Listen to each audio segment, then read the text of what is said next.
Welcome back, listeners, to Healthy Mind, Healthy Life. I'm your host, Sana, and today's conversation, well, it's not about silver linings or clean narratives. It is about the messier middle. You know, that stretch of life where adversity just doesn't feel inspiring, it feels heavy. Today, we are joined by someone who has lived through that weight and studied it from the inside out. Liam Wakefield is a psychotherapist, a lecturer, a writer, and formerly a British Army soldier. His life has moved through war, chronic illness, fractured identity, rebuilding, and the long search for a self that feels real. He works at this beautiful intersection of depth psychology, lived experience, and the uncomfortable truths about what happens to a person when survival requires leaving parts of themselves behind. So, as you are listening, don't expect a motivational highlight reel, listeners. Expect honesty, complexity, expect nuance, and maybe expect to recognize pieces of yourself in this conversation. So, with that, Liam, welcome to Healthy Mind, Healthy Life, and thank you. Thank you so much for bringing your full story, not just the polished parts. Well, thank you for having me. It's an absolute pleasure to be on the show, and what a wonderful introduction as well. So thank you. Thank you so much, Liam, for your kind words. And let's begin with understanding, around adversity. So normally when adversity hits, not everyone grows. Personally, I have gone through some of the darkest moments of my life, where I just shut myself down. I felt like, let's just sleep over the problems, we'll see. I do not have right now the mental or the physical capacity to even think about it. Some people break, as I give my example. Some shut down, some don't come back the same. But in your experience, Liam, what actually determines whether adversity becomes a catalyst or a collapse? Yeah, and it's a really good point. And I think looking at it from a multiple perspective here, both as a professional within psychotherapy and seeing it within patients day in, day out, but also understanding it from the really getting to know myself through this whole process as well, having faced a myriad of adversity. For me, it's not a virtue, it's a catalyst. But as you say there, what makes it a catalyst and what makes it into something that brings somebody down to such a point that they don't feel that they can move forward from that. What I don't want to do is romanticize adversity into something that it's not, because ultimately the adversity we face is an inevitable suffering in life, and it's how we are looking at the wounds that we experience through our days. And it's about the relationship to that wound as well. So when we look at adversity in its transformative pattern, what happens is we face something that at the start of its origin becomes somewhat of an impediment to action. So a lot of people feel when they experience the thing, they can't move through it. They can't work with it. So they stop and they shut down. And as you mentioned yourself, in that space of shutting down and not being able to advance through that is about a process of taking time as well as respect for the wound that exists. We construct defensive mechanisms around the wounds that we experience, and we do this as a protective mechanism for our psyche. When we experience such suffering and such adversity in life, the psyche fractures in a way in which it protects itself. And it does this to also help us expand and grow. And there's so many beautiful lines written about the idea of breaking and what that breaking actually means. It doesn't have to be so dismantling that somebody's identity and self can no longer exist. It just gives it an opportunity to expand. But somebody has to be in a conscious place to see that, because without being able to be aware of the possibility of expansion through that suffering, the suffering and the adversity feels like it is a stop within their life. So bringing yourself to the position in which you can then see it in a different light is key through any form of adversity-driven growth. And that really So that lies within the narrative we adopt within the life that we're living. Hmm. Yeah, absolutely makes sense. Absolutely makes sense. And when you look at your own life, I mean, you are a psychotherapist, you are a writer, and formally also you have been a British Army soldier. I mean, um, do you feel your growth came from adversity or in spite of it? That's a really good question. I think I went through various stages of growing in spite of the adversity, but I don't think it gave me enough to fully expand and grow into the person that I am today. I think that required something different. It required a level of confrontation to the what I was facing. So a little bit of background on there is I spent 11 years in the army. I deployed to a number of places around the world. But what created that archetype of mind for me to become a soldier was a lot of childhood adversity as well. A very difficult upbringing that led me to be in an environment which was a very dangerous and life-threatening environment.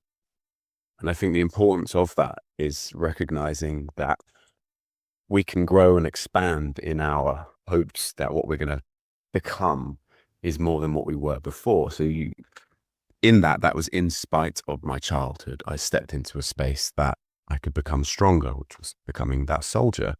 And then after Mhm. 11 years, I was diagnosed with a rare genetic condition where they gave me quite a difficult thing to face from an Mm. interpersonal level. I didn't know how I was going to adapt from that environment. And that then required a different type of growth. It required me to really become introspective on a level that I was quite unsure of how to do that. And it's really what led me into becoming a psychotherapist was the investigation into my own mind and the architecture of that mind and thinking, why am I not strong enough to overcome these things that I've faced, having faced so many different things throughout my life? And it was become the catalyst to break everything down and look at my internal landscape and look at it from the face that adversity and all that which I had faced was the thing that could allow me to grow and move forward. So it was less about being in spite of it, and it became the catalyst for it. Hmm. I mean, it requires a lot of courage, and a kind of surrendering as well, because uh, you you wanted to understand into the deepest levels of understanding. Do you think that this courage and resilience kind of got embedded within you because of your childhood adversities? Yeah, and absolutely. And I think you've just really, really hit something on the head with this. And it was that surrendering. That surrendering was imperative. And I think that's the difference to go back to the previous question as well with when we look at how we're approaching doing it in spite of it. The surrendering is not that way, right? So surrendering is where you've got to the point where you accepted how hard this was to face, and I couldn't face it as the person I was trying to be. And that childhood had shaped me in a way that, yes, there was courage there, and there was resilience there, but it was a resilience that often predicated the in spite of attitude, as opposed to going, here is a surrendering to the tension that I was holding between the parts of me, because we're a multitude, okay, right? So we're made up of parts, and those parts enact in tension, and that's how they really come into their strength when it aligns. And for me, so many of the parts were not in alignment, and tension was overwhelming. And what I found between there was only so much courage I could face until I had to face a complete dismantling of the structure and function of the self. Hmm. Yeah, and I think listeners definitely need to hear this nuance, because um, what you are describing, like growth as something active, in progress, not guaranteed. And I think it also takes the pressure off people who feel, like they should be grateful for their pain. So yeah, it's definitely nuanced. Um, and let's bring identity also here, Liam. Like you talk about identity fracturing under pressure.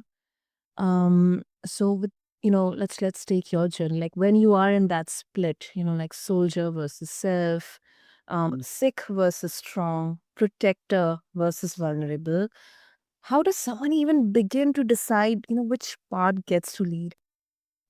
Well, this is where it comes down to recognizing the narrative we take. Okay. So, something I work quite closely with my patients is understanding which part of them is coming up in the session and which one is taking control when it comes to the threat response to something, and how are they relating to situations, circumstances, feelings, and even memories. When we look at this, if I look back to certain moments of my life now, I'm looking back at it through a very different lens. And that's because the identity in which had been built up in recognizing these core parts of myself have given me a better lens to view these things within my own life. So at certain points, recognizing these identity meant surrendering to the idea that there was multitudes as opposed to it just being, why is this happening to me? I should be feeling better, or I should just get over this. I should be stronger. It's recognizing, well, that part of me isn't strong enough right now. And how can I bring the tension between that part and another part of me that wants to be courageous and wants to be strong? And how do we bring these into a communion in which there is harmony internally so we can deal with and accept the difficult thing that we're being faced with? So when we look at understanding identity, and that's the same thing I'd say to most, if not all the patients I ever see throughout the day, and they describe a rupture within their life, within their day, within the moment they're struggling. And I say, well, recognize what part of you is coming up in conversation here, because we all have an internal dialogue. Yeah. Internal dialogue is the dialogue of parts. So recognizing what part is coming up for you in that moment is key to starting to navigate and identify this landmass within us. You look at it as a internal landscape that we're trying to construct and put together to make sense out of, so we can navigate it in a way that we feel connected and aligned and in relation to ourselves. That is beautiful. And I really love the kind of it's a phrase landmass within us. Mm. Yeah. And I think it's also very powerful because and I can personally so much relate with this because sometimes even I don't realize that I'm kind of negotiating with my old survival strategies. Um, but it's kind of this naming or giving a language Mm. of something that um we have only felt in our body. So it's very important. I think acknowledgement and awareness is definitely the first step to begin with. Um, Now it's a kind of a difficult one to think about actually. In many of my conversations, with my friends or anyone, maybe in my workplaces, um, there's this conversation that who has um, who has had a very difficult journey, how they have come up to this point, and that person is kind of, it's kind of an assumption that that person is bound to get more support, more attention. I mean, I don't know. I could be wrong, but um, I think this is a very viable point to talk about, to discuss about. A lot of people think that adversity builds character. Now, others say that that's a romanticized take used to justify trauma. What's your stance? I mean, does adversity sculpt us or distort us? It's a really good way to put that, actually, because it's something that's come up in conversation a number of times for me recently. Is that idea, is it being romanticized, and does it bring anything to character, or does it also create a negative affect towards character, and which makes the person harder to connect to? But I think for me, how I look at this is it creates depth. We all have an abundance of depth, but for a lot of people, it's not tapped into. And I think the therapeutic journey or the journey of self-awareness requires you to descend into a space of your own depth and recognizing where that goes. And when you experience adversity, it gives you a ladder into depth in which those who haven't faced it wouldn't recognize completely or empathize to the point of congruence and really making sense out of what it feels like.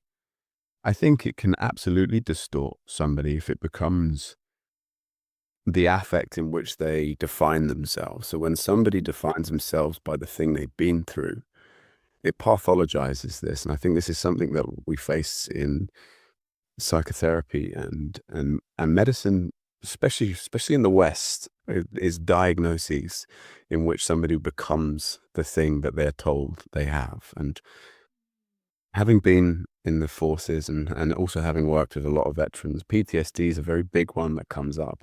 And trauma is something that I do specialize in, but even that term I'm not overly comfortable with, because what people assign to themselves under the banner of trauma or PTSD becomes a limitation. And this is a big part of why I wanted to really create some work around adversity-driven growth. Because the idea is, yeah, it was a significant adversity that was faced, but it doesn't have to be a limitation to the human condition. But it can easily do. And like you say, it can easily distort somebody's view of themselves and the world that they exist in.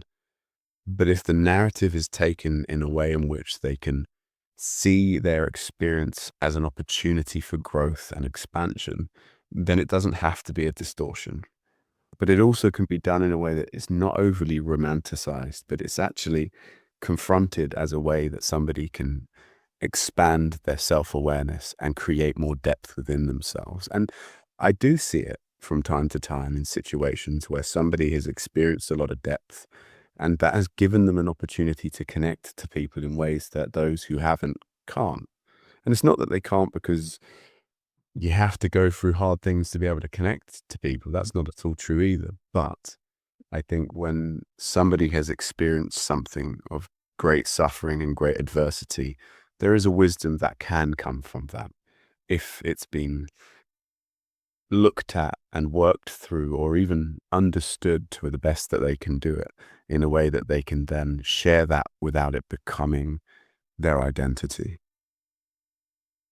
100%. I mean, I couldn't agree more with you, Liam, on this because you you hold both the sides without glamorizing suffering, and I kind of feel like sometimes even I also tend to do that. So this is something that should be acknowledged and should be discussed more and more about that. I am not here because of my suffering. It could be, or it is one of the reason that I have more wisdom, more lived experience on this, and I can leverage that in helping others, elevating or maybe uplifting others. But it is just not the only reason why I'm here. Absolutely. And for a question for you, I mean, when you look at love, for instance, do you feel that when somebody loves, having experienced what it's like to have heartbreak, their understanding of love is almost more expanded than it would be had they not experienced what it's like to lose love? I don't think so, Liam. I don't. I Because don't.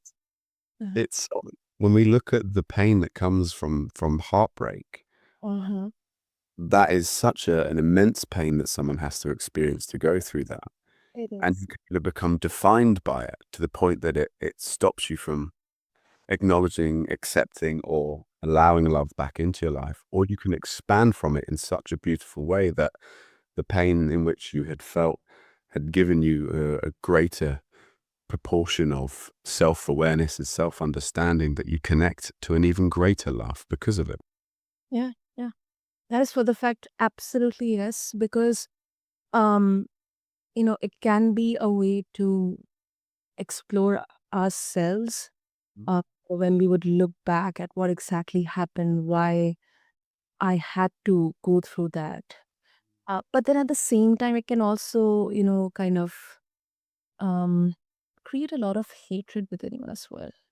Right. Okay. And that's exactly this, right? So when we look at that, as well as love or any other facing of absolute pain within the human condition, it's that moment in which we say, do we let this define us, or do Mm. we explore it so we can be alongside our experience as a way to grow, as opposed to it becoming an impediment to our growth?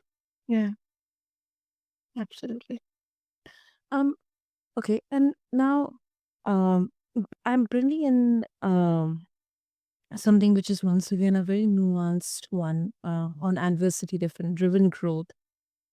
Okay, now there can be an argument around this that um, this is a privilege coded, meaning that it is easier to grow when you have resources, when you have access to community or support. Um, so do you think, Liam, that adversity ever becomes an excuse to avoid accountability? Yeah, absolutely, it can. I mean, the central problem with this is it's not necessarily about pain, but it's about disconnection. What it causes is disconnection. When we face something, or if people don't break from the intensity of life, they can often create an isolation, and they exist inside that isolation. And that kind of imprisonment really can cause that, without a doubt. Yeah, yeah.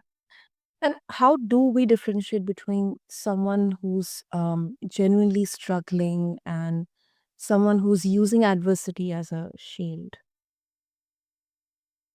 I think when we look at this, and this again ties into the broader work that I do around that fracturing of parts, when we look at recursive ruptures and the meaning that exists within the parts of ourselves, there's an internal estrangement that can happen with this. So when you look at somebody and you're communicating with somebody, oftentimes you can notice an avoidance within behavior.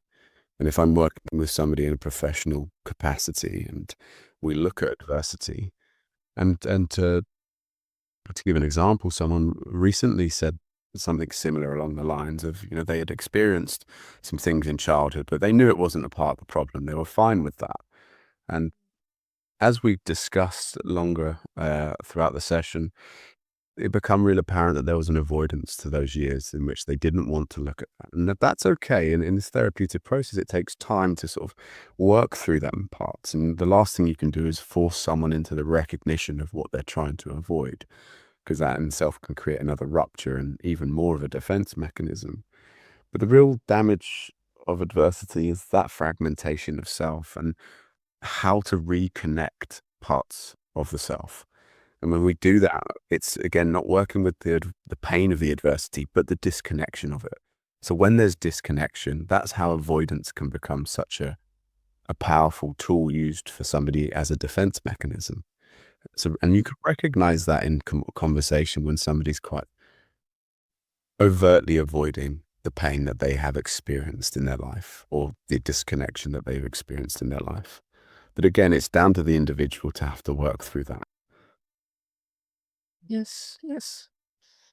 Great, great. So, Liam, before we wrap up this conversation, if listeners they would like to connect further with you and explore, more about adversity-driven growth and around your work as well, how they can connect with you. Yeah, okay. So I'm on all social medias with Liam J. Wakefield, and I got a website, www.liamjwakefield.com. And yeah, I put some various works out there, and I run a clinical practice both here in Sussex and one in London, and do plenty of lectures. It's been a bit of a quiet season as I've been working on a book recently, and trying to get that finished is the next step for me.